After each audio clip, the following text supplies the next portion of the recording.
Bonjour, aujourd'hui nous allons parler d'hyperaldostéronisme primaire avec les complications cardiovasculaires. Alors pour en parler, j'ai le plaisir de recevoir Gabrielle Sarlon. Bonjour. Bonjour. Alors dans un premier temps, est-ce que vous pouvez nous rappeler ce qu'est l'hyperaldostéronisme primaire ? Alors l'hyperaldostéronisme primaire, ça fait partie des hypertensions artérielles dites secondaires. C'est-à-dire que c'est une hypertension artérielle qui va être déclenchée par un problème hormonal avec une hypersécrétion d'aldostérone par la corticosurrénale, la zone glomérulée, et ce qui va faire retenir l'eau, retenir le sel, créer une hypervolémie et faire monter la pression artérielle. Alors quelles sont les principales causes d'ailleurs de cet hyperaldostéronisme primaire ? Alors il y a deux grandes causes, on va dire. Il y a soit une maladie unilatérale de la glande surrénale, souvent sous la forme d'un nodule, d'un adénome, qui va donc hypersécréter cette hormone. Et l'avantage dans cette situation, c'est qu'on pourra opérer les patients. C'est à peu près 30% des patients, malheureusement.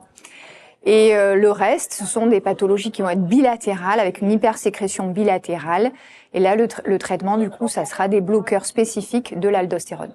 Très bien. Et donc, quelles sont les principales complications ? Donc, on voit que l'hypertension artérielle, mais il y en a d'autres. Voilà, en fait, c'est une maladie qu'on sous-estime. Il faut savoir que ça représente à peu près jusqu'à 30% des hypertensions artérielles secondaires. Donc, c'est finalement quelque chose de sous-estimé, mais de très fréquent. Et c'est des personnes qui vont être souvent jeunes au diagnostic de l'hypertension artérielle. Et le diagnostic va traîner. Et donc, non seulement il va avoir de l'hypertension artérielle, des problèmes de potassium, mais souvent sont associés des complications cardiovasculaires aussi. Et quelles principales complications, justement, cardiovasculaires ? Est-ce que c'est des troubles du rythme ? Donc, en fait, l'effet qu'on connaît de l'aldostérone, c'est cette notion sur le rein ou par une action sur le canal ENaC. L'aldostérone va réabsorber l'eau et le sel et faire fuir le potassium. Donc ça, c'est la complication rénale classique qu'on connaît avec l'hypertension artérielle et l'hypokaliémie. Ce qui est moins connu, c'est le fait que l'aldostérone va aussi se coupler avec son récepteur dans d'autres cellules, et notamment les cellules cardiaques, les cellules vasculaires, les cellules adipeuses, les cellules hépatiques, et il va en fait avoir vraiment des problèmes spécifiques sur ces organes qui vont apparaître.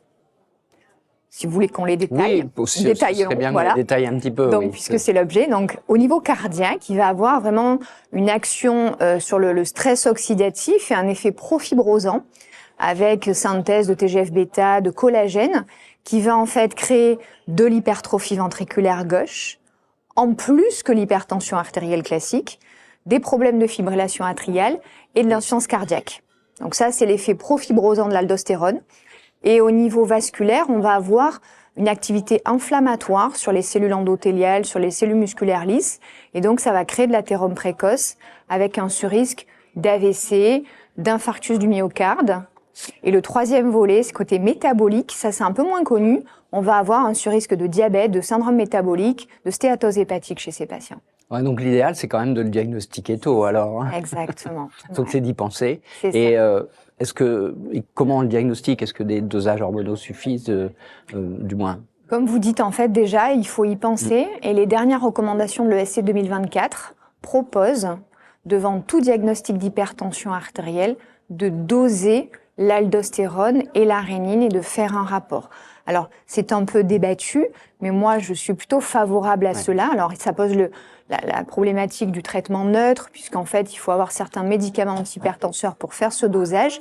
Et ça permettrait déjà de faire des diagnostics le plus fréquemment possible. Après, il faut être alerté chez quelqu'un de jeune qui a une hypokaliémie et qui a des complications cardiovasculaires déjà présentes au diagnostic pour une tension qui n'est pas forcément très élevée. Donc déjà cibler ces patients et puis ensuite pour choisir bien sûr le bon traitement. Voilà. On l'a déjà un petit peu évoqué.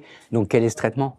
Donc voilà, donc il y a toute la problématique, c'est qu'il va y avoir des étapes multiples pour confirmer cette anomalie hormonale, voir s'il y a une sécrétion unilatérale ou pas. Donc ça passe par le scanner, ça passe par le cathétérisme veineux surrénalien, qui est un examen qui est compliqué.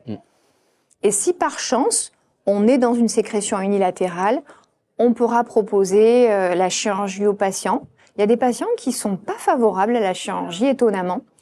L'avantage de la chirurgie dans la littérature, c'est que quand même ça montre que ça permet de réduire ces complications cardiovasculaires, de faire baisser la tension, normaliser la kaliémie, plus que le traitement médical.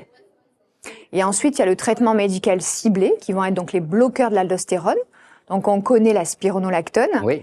Il y a des bloqueurs de l'aldostérone qui sont non stéroïdiens, qui sont pas encore disponibles en France. Puis il y a maintenant des nouveaux traitements aussi qui sont en étude et qui sont les bloqueurs de l'aldostérone synthèse, qui sont vraiment une grande nouveauté thérapeutique à venir, qui sont testés dans l'hypertension artérielle, mais qui aussi sont testés dans l'hyperaldostéronisme primaire. Et l'avantage de ces traitements, c'est que la spironolactone, malheureusement, elle est très efficace, mais elle a des effets secondaires hormonaux, gynécomastie, troubles sexuels, dysménorrhée, alors que ces nouvelles thérapeutiques permettront, je pense, d'être efficaces et en plus de ne pas avoir d'effets secondaires. Eh bien, je vous remercie beaucoup pour ce tour d'horizon sur les complications de l'hyperaldostéronisme primaire. Merci À vous.